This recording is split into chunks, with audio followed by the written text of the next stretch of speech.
vamos a iniciar, a iniciar con esto. Nuestra primer conferencia de este ciclo. Nos visita hoy el doctor Antonio Arribas.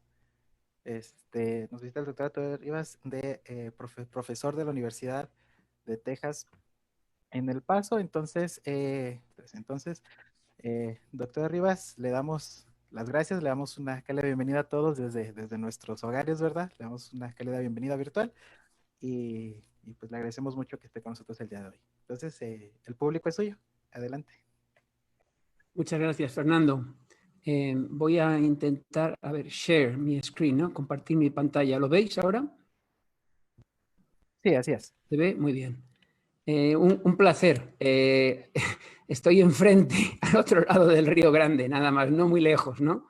Y realmente es impresionante la tecnología hoy porque puede estar uno hablando, da igual, podríamos estar hablando con alguien en el otro extremo del mundo o con los estudiantes aquí en El Paso y realmente es exactamente la misma experiencia, ¿no? Es muy interesante lo que estamos aprendiendo, qué deprisa estamos aprendiendo.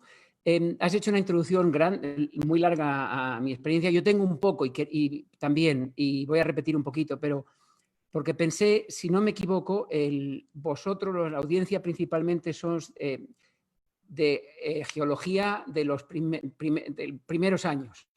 Entonces, pienso que es un poco importante entender con quién habla y un poco por qué, el contexto, ¿no? La experiencia académica y profesional. Y también de lo que dijiste, importante para todos, os recomiendo mucho participar en actividades de sociedades profesionales. Eso de la SEG, la Sociedad de Geología, de Society of Economic Geologists. Para mí ha sido una de las actividades más satisfactorias y al mismo tiempo más útiles y productivas en mi profesión. Ser miembro de sociedades profesionales, hacerse voluntario, conocer otros profesionales, participar y, de nuevo, no solamente es sujeto de mucha satisfacción, porque todos son voluntarios y todos están allí para hacer algo que les gusta, además da lugar a muchas oportunidades profesionales, mucha progresión en el trabajo, ¿no? El tema de hoy quería hablar de enseñanza y apreciación de la geología económica, de nuevo en el contexto que pienso os puede enseñar, os puede interesar de las diferentes facetas de la geología.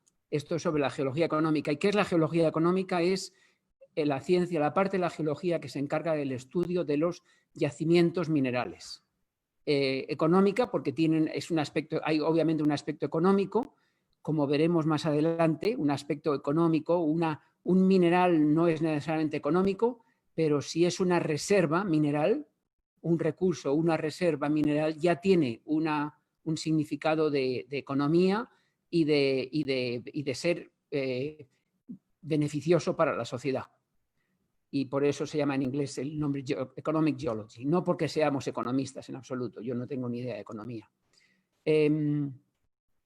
Bueno, mi introducción, a ver si puedo pasar. Sí, yo nací en Madrid, en España, hace muchísimos años. En el año 82 acabé la Universidad de Salamanca, y mi padre, que sale aquí en la foto de la derecha arriba, era un geólogo, también geólogo económico. Mis dos hermanas que están en esta fotografía también son geólogas económicas. La única oveja negra en la familia fue mi hermano, que fue un profesor de educación física y muy inteligente, por cierto. Y todos nos hicimos geólogos, yo creo, visitando Estados Unidos y visitando los parques nacionales, como el Gran Cañón del Colorado.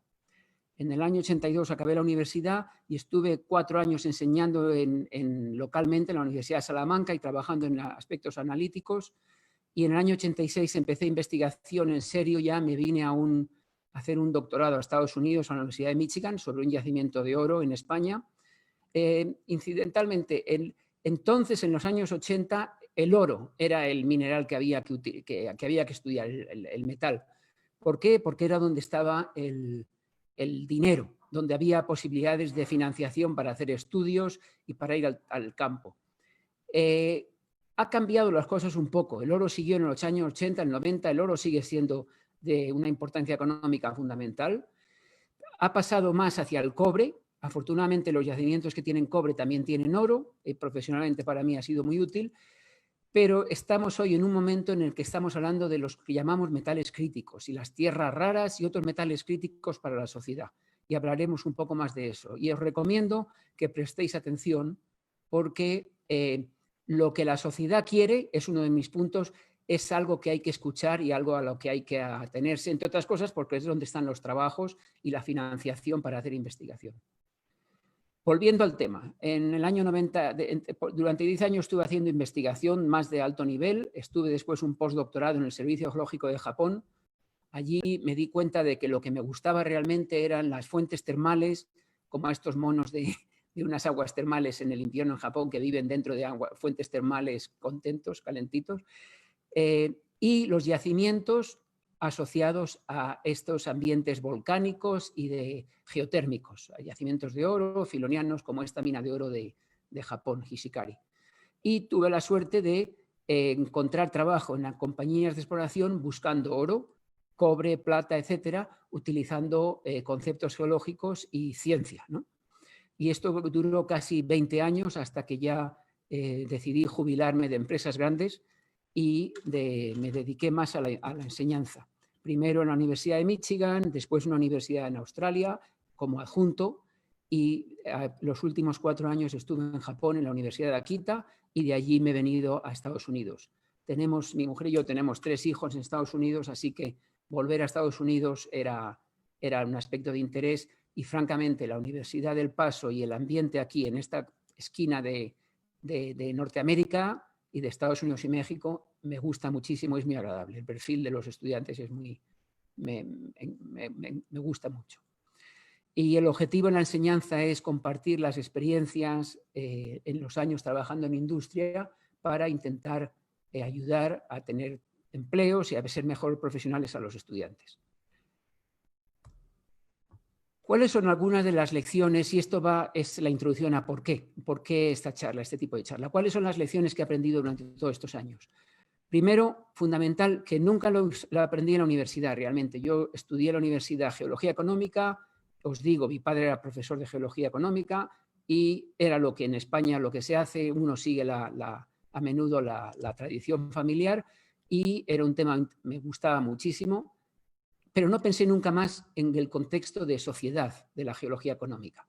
Hoy lo entiendo mucho mejor. La geología económica y los yacimientos minerales son esenciales para la sociedad. Me he dado cuenta con el tiempo que muchos geólogos y en general la sociedad no tienen tienen una comprensión malísima de los temas sobre la geología económica y sobre la minería en general. Y, por ejemplo, trabajando mucho en países por todo el mundo, he estado profesionalmente, digamos, en 50 países y trabajando en países de todo el mundo, especialmente en países donde están las minas. La diferencia que existe entre un proyecto minero bueno, realmente bueno, que permite trabajar en aspectos de medio ambiente, de trabajos laborales, etcétera, de regulaciones de gobierno, de compartir con las comunidades la riqueza, etcétera, permite hacerlo holgadamente porque es un yacimiento bien económico, a un yacimiento, a una mineralización marginal que siempre, como decimos en España, anda a trancas y barrancas y no tiene un margen para trabajar bien estos temas y a menudo pueden ser un desastre medioambiental. Y finalmente, otra lección es la importancia de los empleados con el gobierno, es decir, de los geólogos, ingenieros que trabajan con el gobierno, que evalúan estos proyectos mineros, estos proyectos de exploración y que dan permisos adecuados para que salgan adelante o no. La importancia de que estén bien entrenados y de que tengan una mente, de que sean razonables, ¿no? El tema de la charla es más la enseñanza de la geología económica en este contexto. Y quiero daros otra introducción a este tema. En la Universidad de Akita hice un estudio pequeño, muy superficial, con los estudiantes que teníamos de África, de países de África del Sur. Por ejemplo, eran 8 estudiantes de 5 países: Zambia, Botswana, la República de Sudáfrica, Mozambique, Zimbabue, y hicimos un análisis de tipo de enseñanza que tenían ellos, que habían tenido ellos.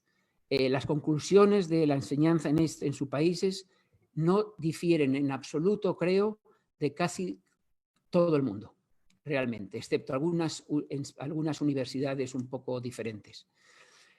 Todos ellos, estos estudiantes, tuvieron 2 clases de recursos de yacimientos minerales, de geología económica, en los años superiores, en el tercer y cuarto año.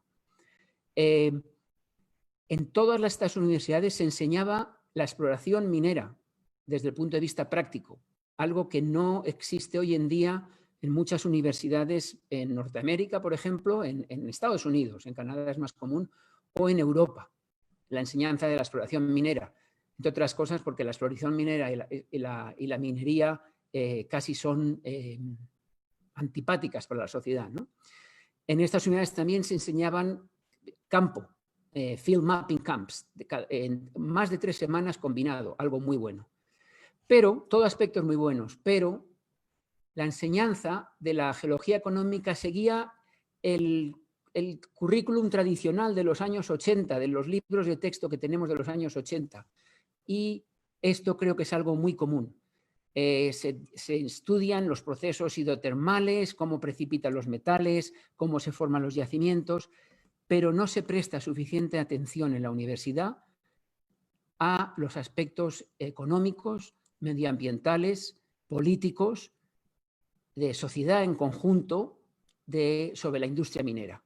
Y creo que esto es fundamental enseñarlo. Y me gustaría que, si vosotros, estoy bastante seguro que en Juárez lo recibiréis, porque la educación en México me parece que es más práctica, pero es algo que deberíais de hacer, en lo que tenéis que hacer énfasis. Queréis tener esta educación más completa, no simplemente limitarse a los aspectos científicos y académicos. Y ya veréis algunas de las consecuencias más adelante, cuando los geólogos están muy limitados y no tienen capacidad para comunicar a la sociedad la importancia de lo que hacemos, ¿no? ¿Cuáles son los objetivos y las conclusiones de esta charla? Necesitamos más exposición a la geología económica en el sentido amplio. Y esto tiene que ocurrir en la universidad lo antes posible, de forma que no solo sean los estudiantes de geología económica los que se dedican a este campo, los que entiendan este tema. Es innecesario que todos los geólogos, todos los estudiantes de geología entiendan, por ejemplo, la diferencia entre recurso y reserva mineral, exactamente igual que se entiende la diferencia entre un piroxeno y un anfíbol. Son aspectos básicos de la geología, son aspectos más aplicados y tenemos que hacer una enseñanza más aplicada. Ese es el primer punto. El segundo, de nuevo, tenemos que enseñar la geología económica de una forma un poco diferente, con mayor énfasis en aspectos prácticos que nos conecten con la sociedad. ¿Y por qué una educación mayor y diferente? Mayor, lo digo porque en muchas universidades, al menos en Europa y en Estados Unidos, la geología económica, la enseñanza de la geología económica está desapareciendo.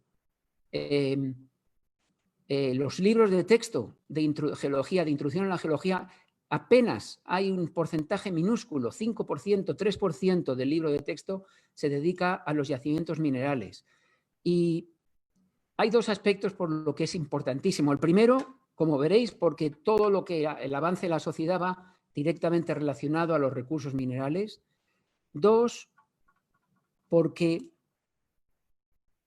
los recursos minerales realmente están en el origen de la geología, de la ciencia de la geología moderna. Y 3, porque los yacimientos, los procesos que dan lugar a yacimientos metálicos es el compendio más grande de procesos geológicos en general. Es decir, geología estructural, tectónica de placas, petrología, mineralogía, estudio de arcillas, estudio de suelos, estratigrafía, cualquier aspecto de la geología, geofísica, geoquímica, todos los aspectos diferentes de la ciencia de la geología, de una forma u otra, tienen algo que ver al final en la formación de un yacimiento. Me he distraído ahí de nuevo. El papel de los recursos minerales en la sociedad hoy es más importante que nunca. Como veréis, hoy utilizamos una mayor cantidad y variedad de metales que en el pasado. Y dos, lo he dicho ya varias veces, el papel de los recursos minerales en la sociedad no se entiende bien. No solo no se entiende bien, sino que mucho de la opinión en general en la sociedad y entre los estudiantes hoy en día, y decirme si os creéis que me equivoco, se basa en información incompleta o sesgada, y en muchos casos en falsa información. Y de nuevo hablaré más de esto durante la charla. ¿Me escucháis bien? ¿Solo sigue bien? Es difícil con Zoom porque no se tiene feedback de la audiencia, ¿no? Okay. Todo en orden hasta el momento. Muchas gracias. Pues vamos a empezar. Tengo que empezar a la fuerza por el papel de los recursos minerales o de los metales en la sociedad, es decir, desde el pasado al presente al futuro. Y en esas fotografías ilustrando un poco los recursos minerales y la sociedad desde los primeros humanos, digamos, no humanos, prehumanoides, ¿no? Hace 3 millones de años que salieron de África y todo lo que utilizaban eran piedras con formas o que le daban forma para que les valieran como herramienta para salir adelante, ya sea defendiéndose de otros animales, defendiéndose de otros seres primates o animales en general que se los querían comer, y intentando adaptar la naturaleza, su entorno a ellos, ¿no? Y realmente hemos pasado 3 millones de años hasta la edad de la piedra, hasta los 30.000 años, hasta hace 10.000 años, en los que solamente utilizábamos piedras. Piedras o ya minerales como la calcedonia, el sílex, más especializados, que se permitían hacer herramientas más finas. Y también huesos, algo duro con lo que poder defenderse y dar a alguien, ¿no? En la edad de la piedra, al final de la edad de la piedra, más moderna, estoy hablando de Late Stone Age, aquí a 30.000 años, podemos ir a una cueva, estamos hablando de hace 35.000 años, una cueva en Francia, aquí al sur de Francia. Y os recomiendo mucho si podéis ver una película, un documental de Werner Herzog, de un director alemán que vive en Estados Unidos. Se llama la Cave of Forgotten Dreams en inglés, la cueva de los sueños olvidados.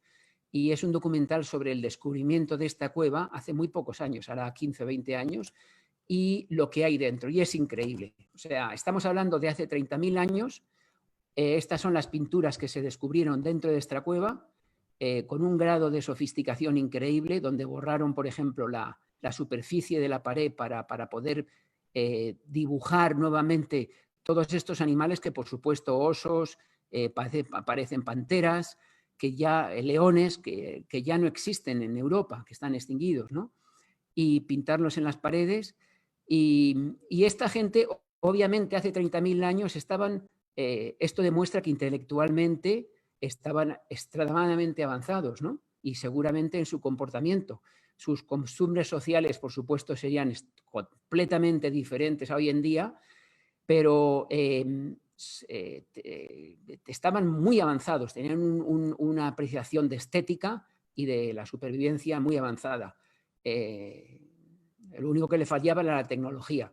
Y no tanto, porque se descubrieron cosas increíbles en esta cueva, como esta navaja, lo llamáis el Swiss Army Knife del Paleolítico. Es una broma, por supuesto, ¿no? Pasamos entonces a hace 10.000 años.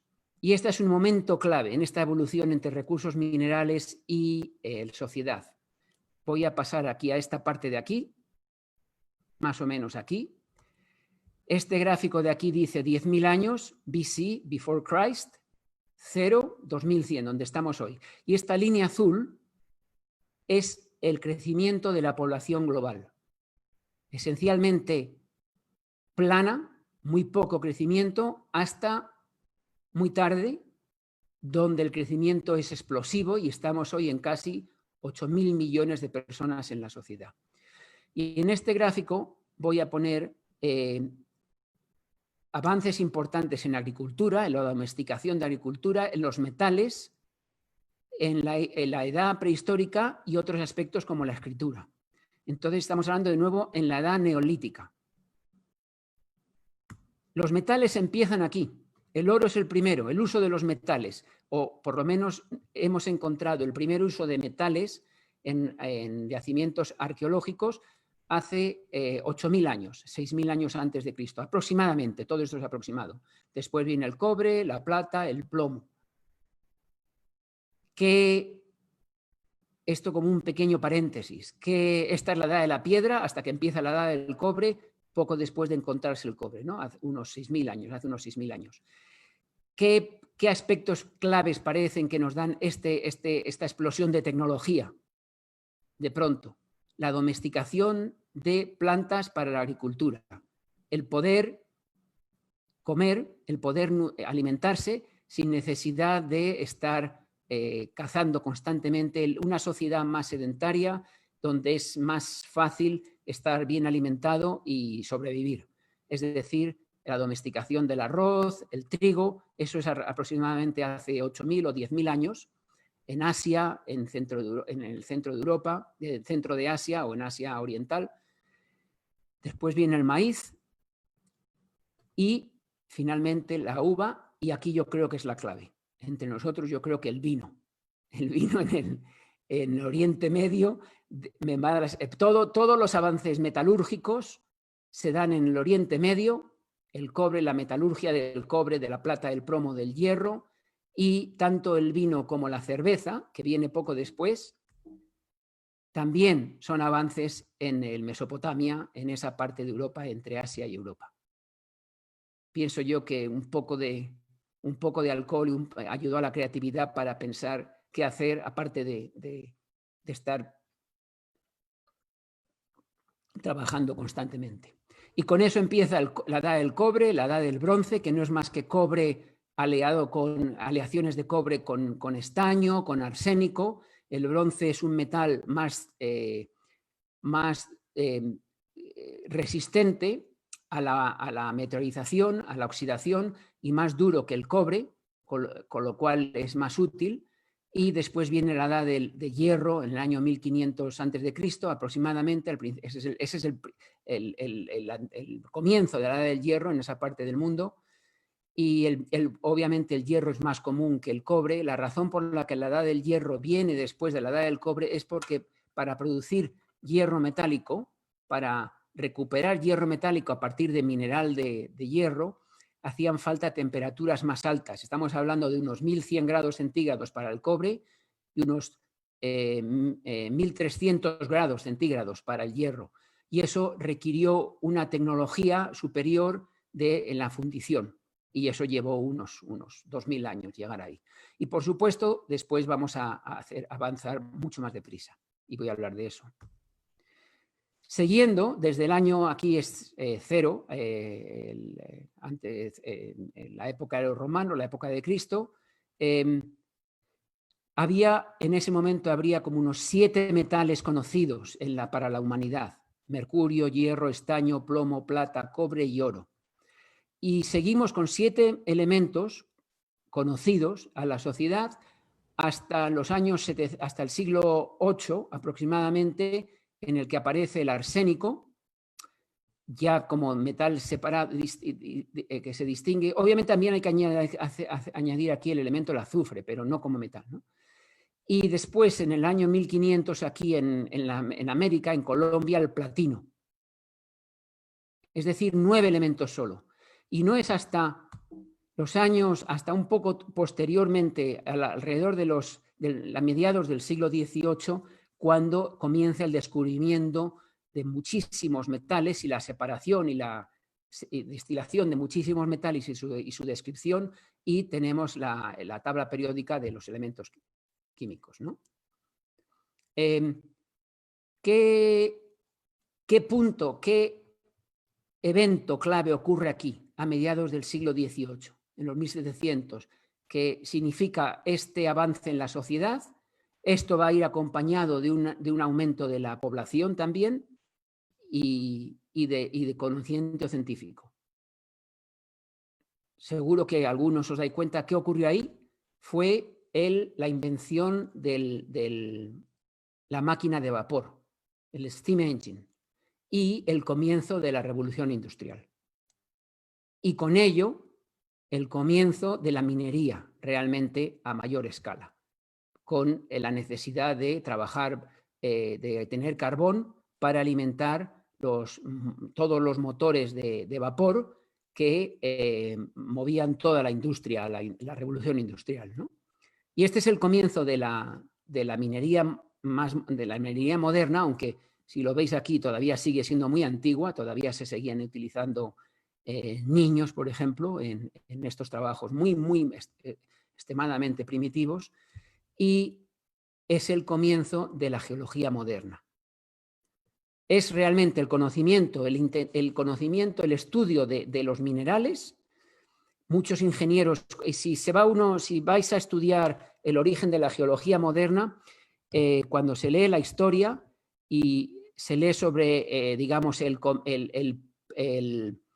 pionero de la geología en Francia, de nuevo la geología moderna en Francia, en Italia, en Alemania, en Inglaterra, todos ellos fueron o ingenieros o productores de metales o gente con interés científico estudiando menas, estudiando yacimientos de carbón o yacimientos metálicos.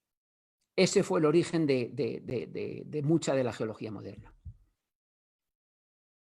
Y entonces llegamos a este momento aquí, Electricity Age. Y a partir de ahora voy a utilizar mucho la evolución de producción de cobre para ilustrar el tema de la relación entre minerales y la sociedad. Aquí entonces estamos en el año 1840 hasta hoy en día. Y esta curva roja es la evolución de la producción de cobre global en el mundo. Entonces es constantemente creciendo. Es la misma curva que la evolución de conocimiento de elementos químicos, de la población en el mundo. Veis aquí un par de picos donde desciende la producción. Este aquí, alrededor de 1900, al final de 1920, es la Primera Guerra Mundial, 1918-1920. Este otro pico, este otro descenso de producción es la Gran Depresión en los Estados Unidos, y alrededor de 1940, es la Segunda Guerra Mundial. Quitando esos 3 puntos anómalos, la producción de cobre continúa imparable. A partir del año 1990 asciende muchísimo, y sobre todo a partir de los años 2000.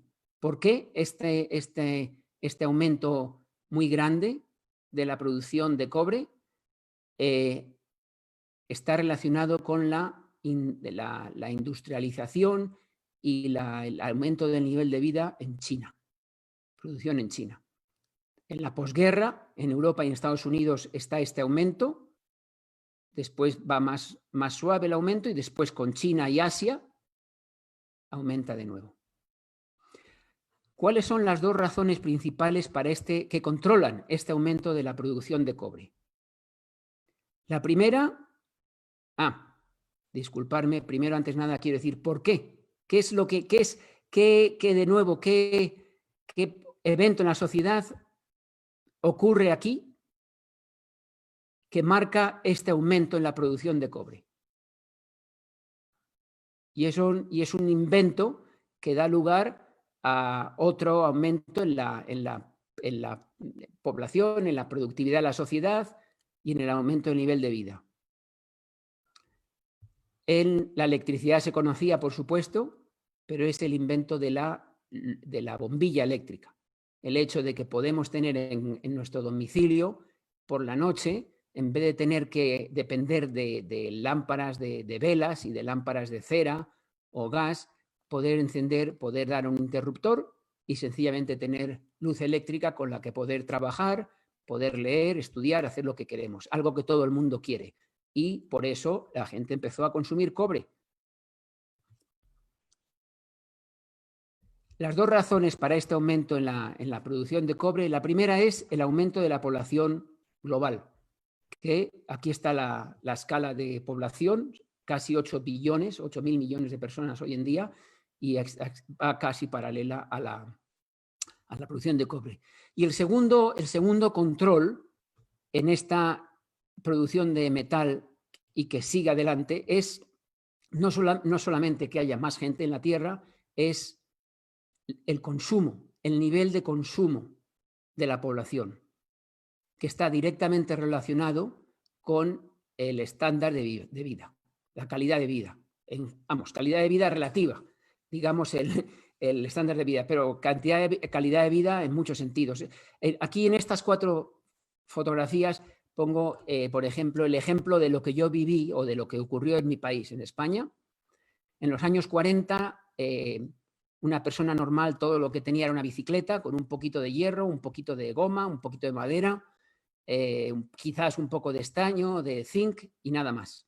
En los años 60 esa bicicleta se convirtió en un scooter, en una motovespa, un aumento de metales. En los años 80 en un SEAT 600, que era una versión española del famoso Fiat 600. Y allí llevaba la gente, toda su familia, ahí metían 8 personas dentro del carrito. Hoy en día estamos hablando de autos más grandes y, por ejemplo, autos eléctricos o híbridos como un Toyota Prius, que ya no solo consumen esos metales tradicionales, pero muchos metales de alta tecnología, como veremos más adelante. Este aumento de metales por persona, también este aumento de calidad de vida, por ejemplo, se ve inmediatamente en China, donde se ha pasado de aquí a aquí en muy poco tiempo. Lo vi yo personalmente, por ejemplo, en Mongolia. Mongolia hace 30 años, en la capital de Mongolia, se veían, hace 25 años, se veían camellos dentro de la ciudad, de Ulan Bator. Esto es hace escasamente, 2019, en marzo, un año, casi 2 años.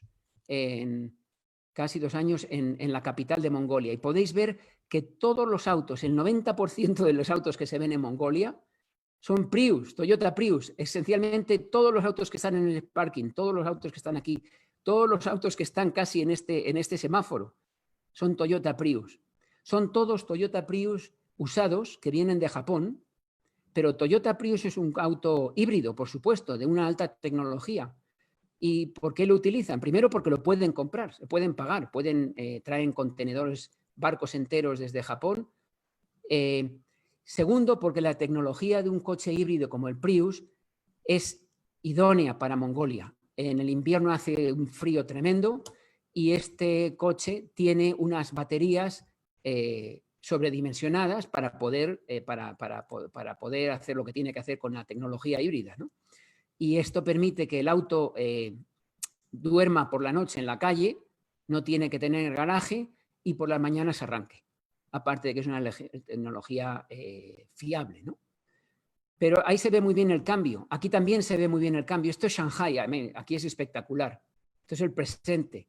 Shanghái, la ciudad de Shanghái en China, en el año 90 y en el año 2010. El mismo sitio, la misma esquina del río.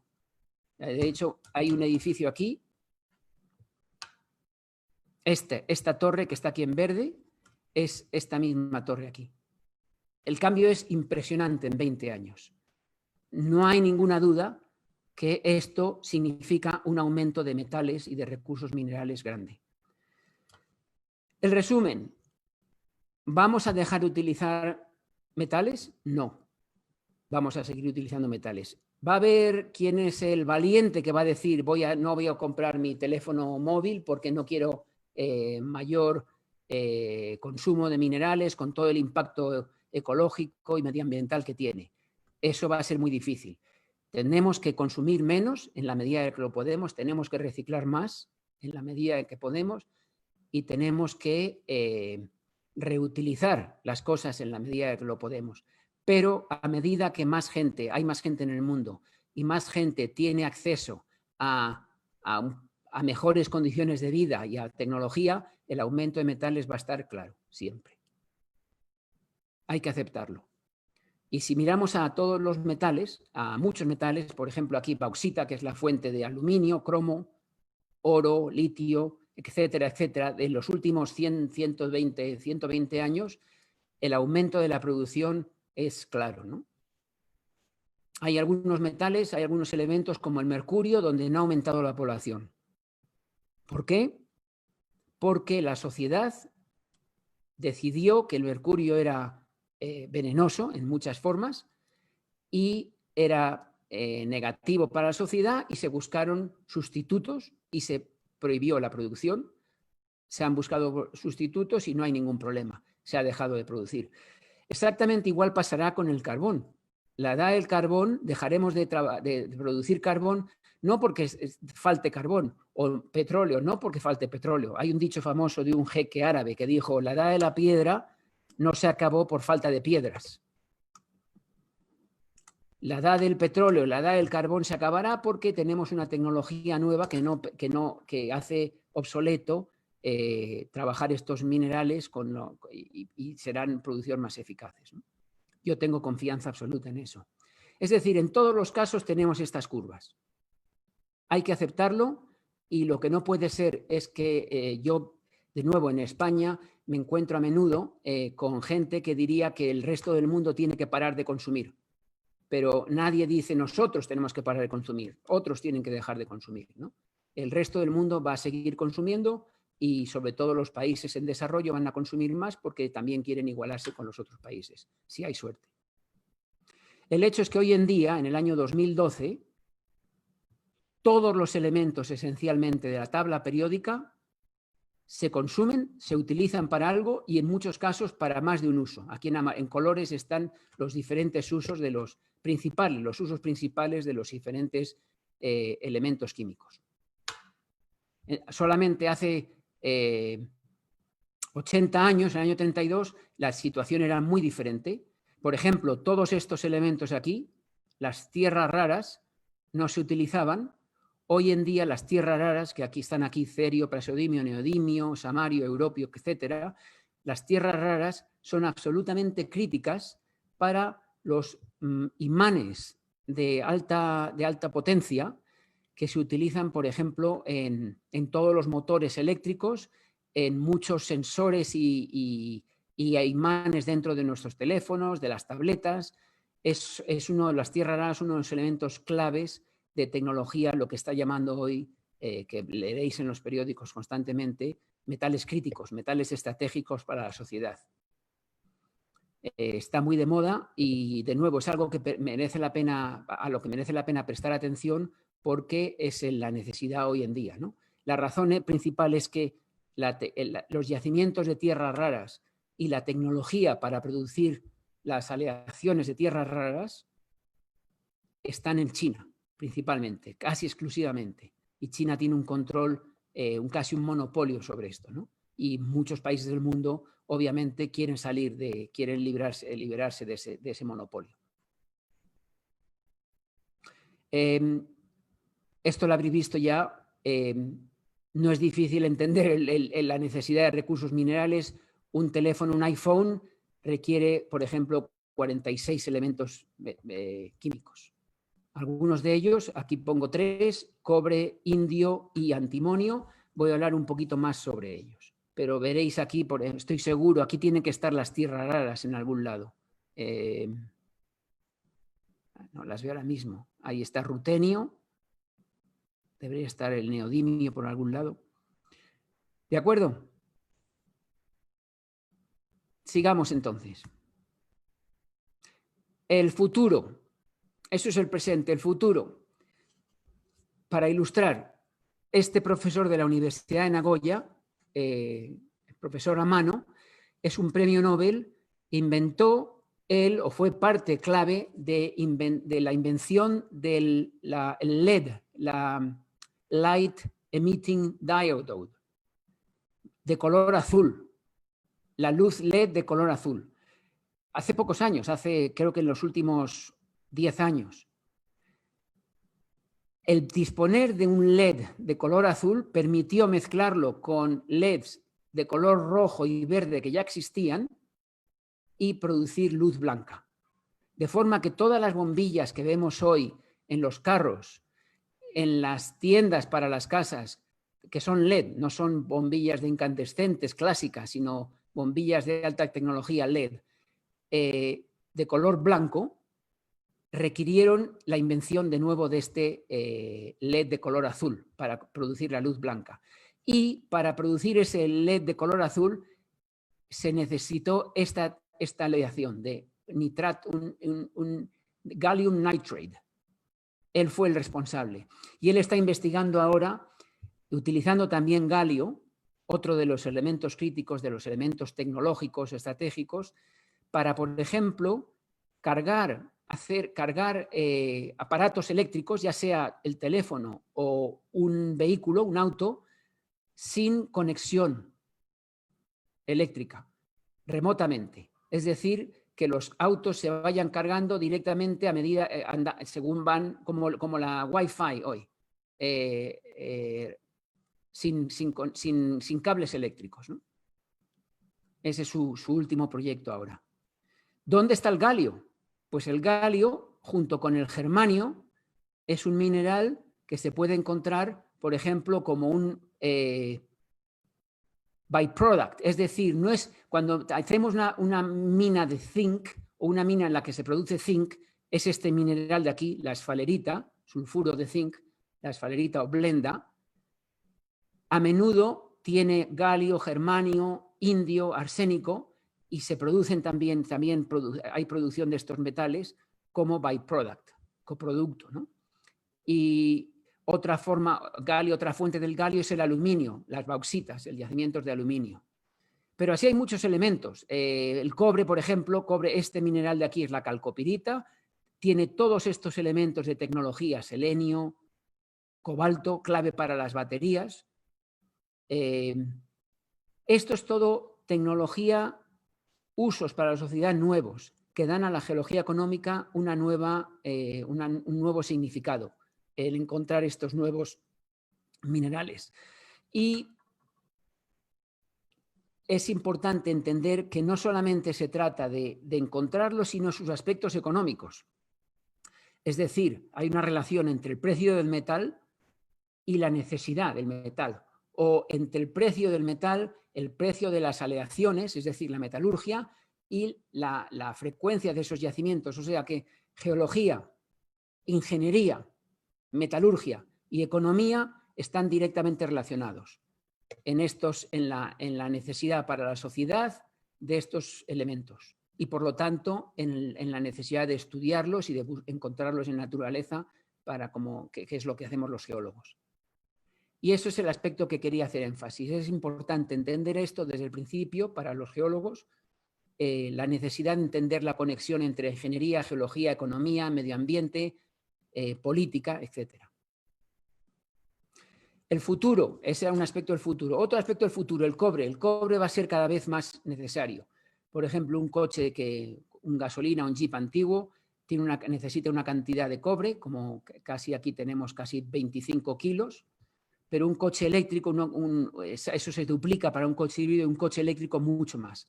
¿Por qué? Por todo el motor eléctrico y todos los cables eléctricos que van asociados con ese motor y las baterías.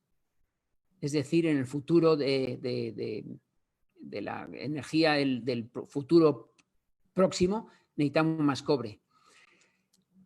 Y ya empiezo a hablar sobre el tema de la información sesgada o incluso mala información. Por ejemplo, esta noticia en CNN, esto es solamente hace 2 años. Inglaterra prohíbe la gasolina y los coches de gasolina y de diésel, de fuel oil, empezando en el año 2040. ¿De acuerdo? Eso es una noticia, es un hecho, ¿no? Ese es el plan que tienen en Inglaterra, como muchos otros países, preparándonos para sociedad donde no se consumen fósiles,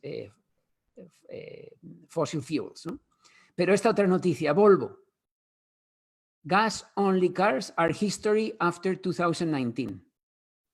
Es decir, el año pasado, según esta noticia, los autos que funcionan con gasolina solo, no híbridos, ya deberían de ser history, ya deberían de ser algo del pasado. Y obviamente no es el caso. Tenemos que saber distinguir entre modas y lo que dicen en inglés el buzz, ¿no? Lo que está de moda, lo que se lleva últimamente y lo que es real. Es muy importante. Y es una lástima, pero hoy en día prestamos demasiada atención a la última moda, a la última tendencia, ¿no?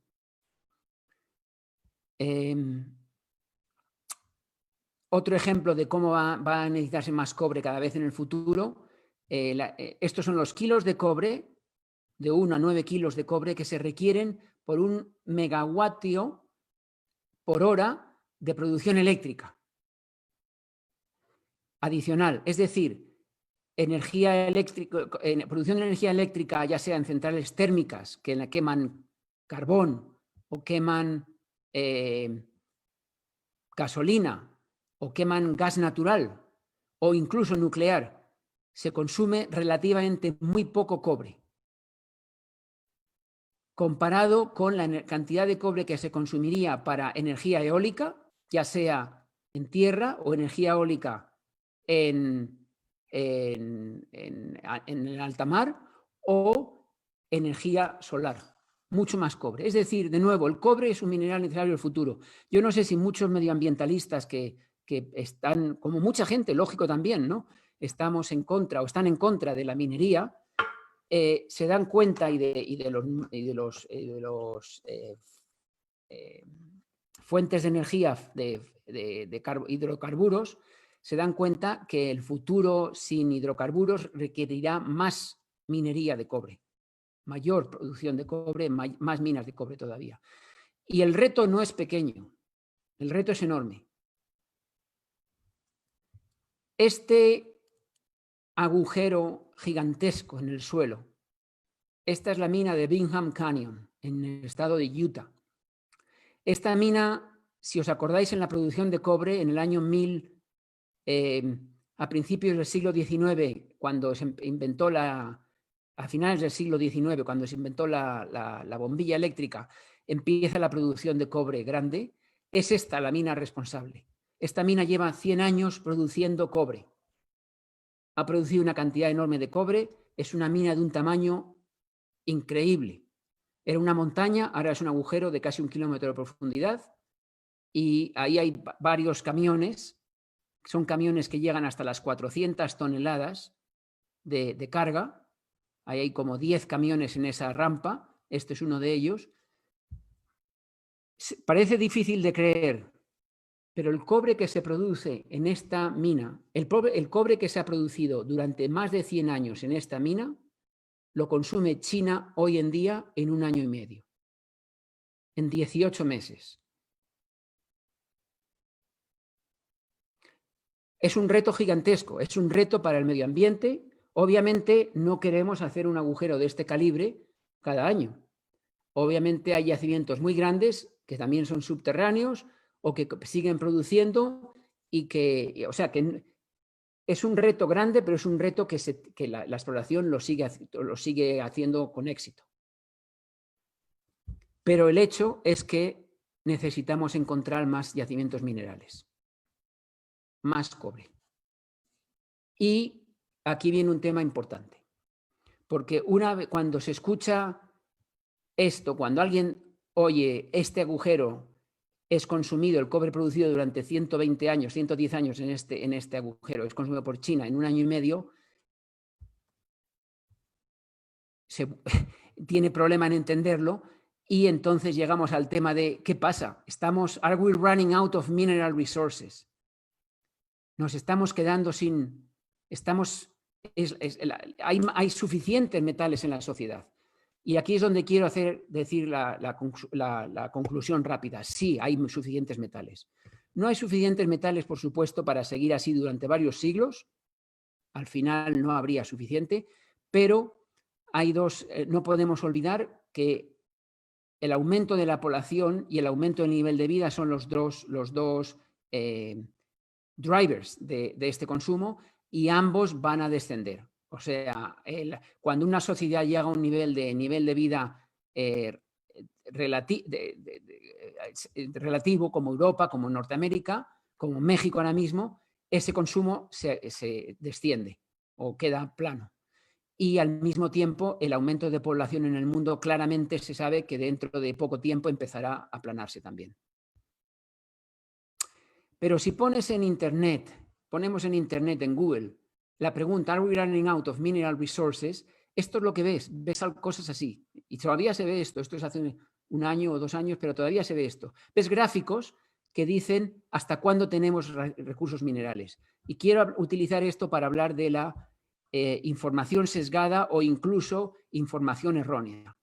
Por ejemplo, este artículo de la British Broadcasting Corporation, BBC, del año 2012, ya tiene 8 años. Y aquí hay un reloj donde empieza el año 2012 y dice hasta cuándo tenemos de diferentes recursos naturales. Y voy a aumentar en rojo esta parte del centro para ver metales. Entonces, a partir del año 2012, por ejemplo, dice que el cobre, que se utiliza te pone aquí los diferentes usos, como tuberías de cobre, electricidad, cable de electricidad, va a durar 32 años. El indio, que entonces se utilizaba para paneles solares, especialmente hoy, uno de los usos principales del indio, además de paneles solares, es las pantallas táctiles de las tabletas o de los teléfonos. El indio, una aleación de indio y estaño, es la clave para que podamos tocar la pantalla de la tableta o del teléfono y poder utilizar esta tecnología táctil, ¿no? Y el antimonio 8 años, a partir del año 2012. Es decir, cobre, teóricamente, según como estaba explicado este trabajo, no habría más cobre a partir del año 2044. Indio a partir del año 2024. Y antimonio a partir del año 2020. Es decir, si lo que dice este artículo de una fuente confiable como es la BBC, en principio, si fuera cierto, hoy ya no tendríamos más antimonio en el mundo. ¿Qué ha pasado con el antimonio?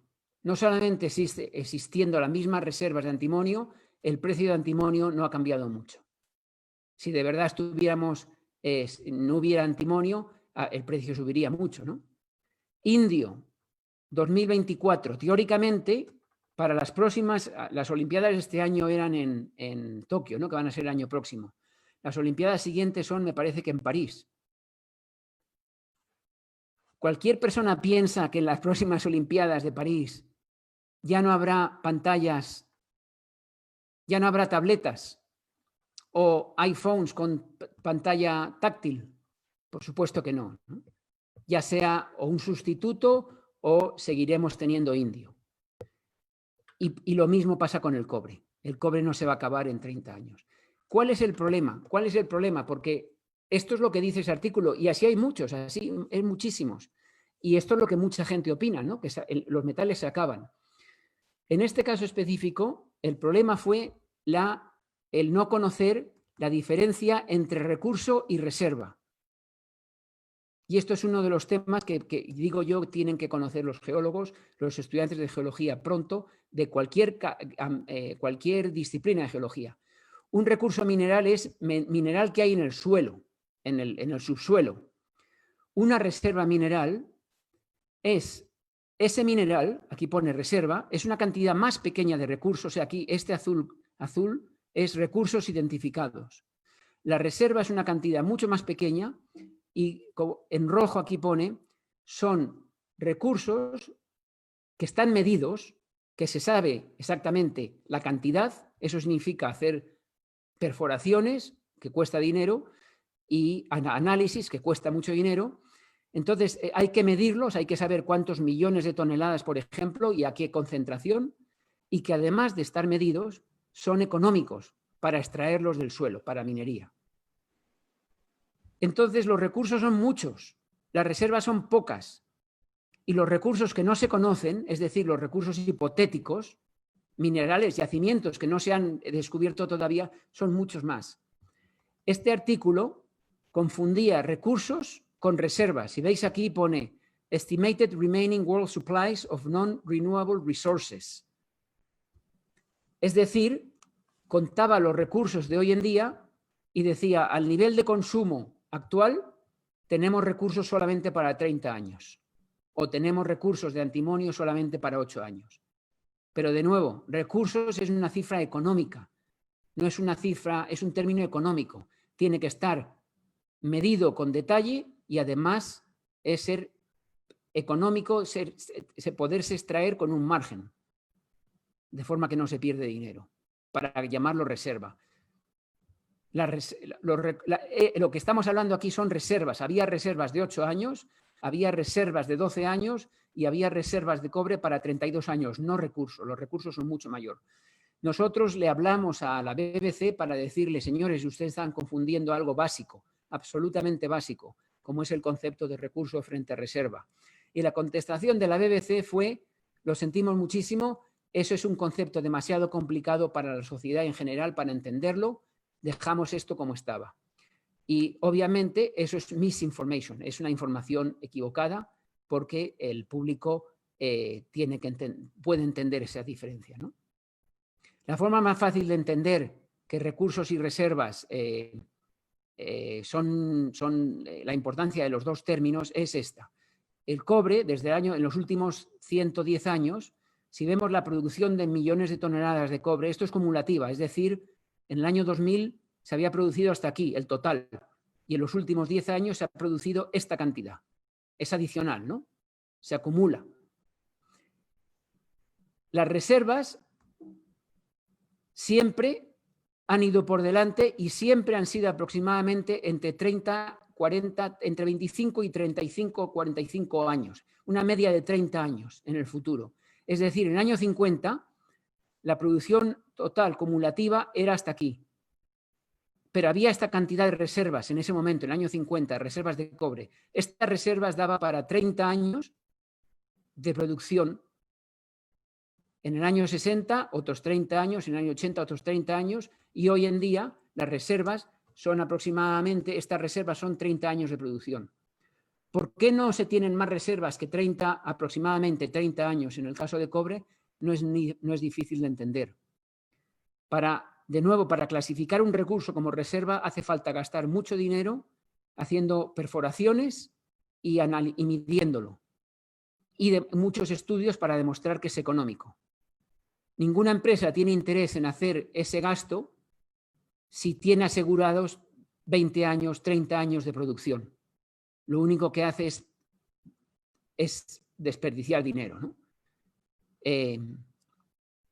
Las empresas de oro, por ejemplo, generalmente tienen solamente 10 años de reservas, pero esos 10 años generalmente siguen continuando, ¿no?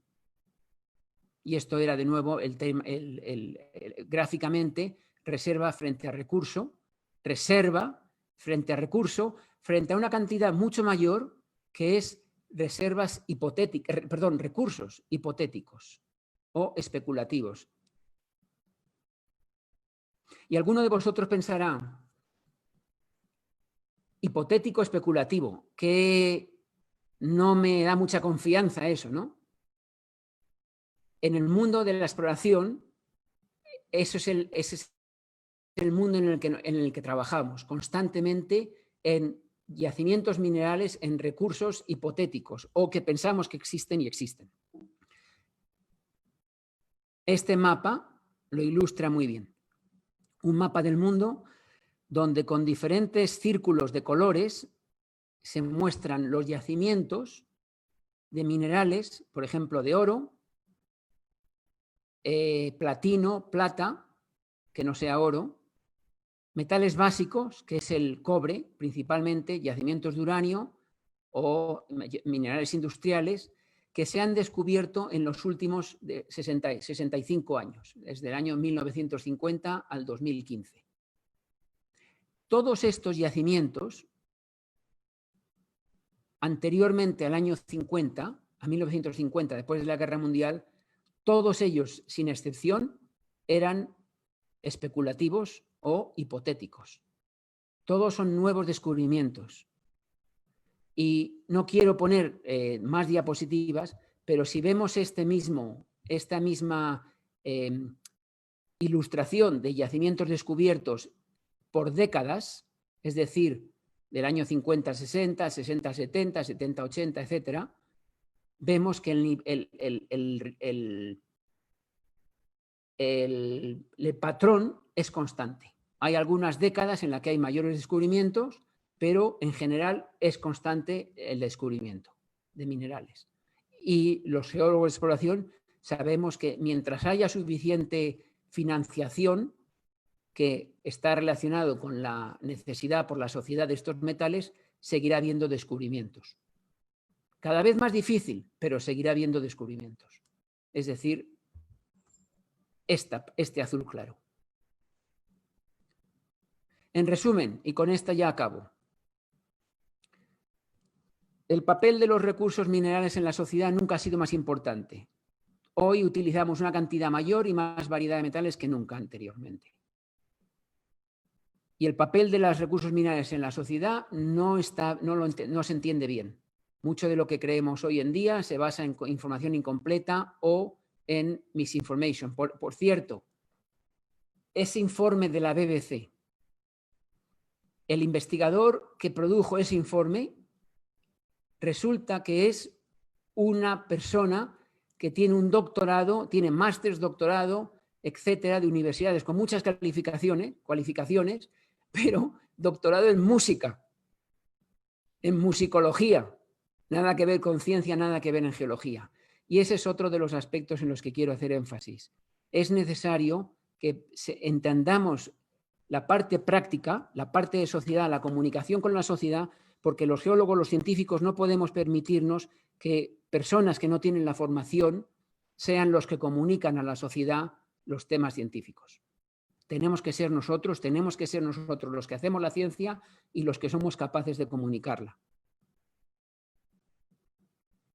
Finalmente, de nuevo, necesitamos más, pienso yo que necesitamos un poco más de exposición a la geología económica en las universidades en geología en general y en el sentido más amplio, y la tenemos que enseñar un poco diferente y conectarla con la sociedad. Y con eso termino y encantado de contestar alguna pregunta. Disculpas por haberme extendido un poco más de tiempo.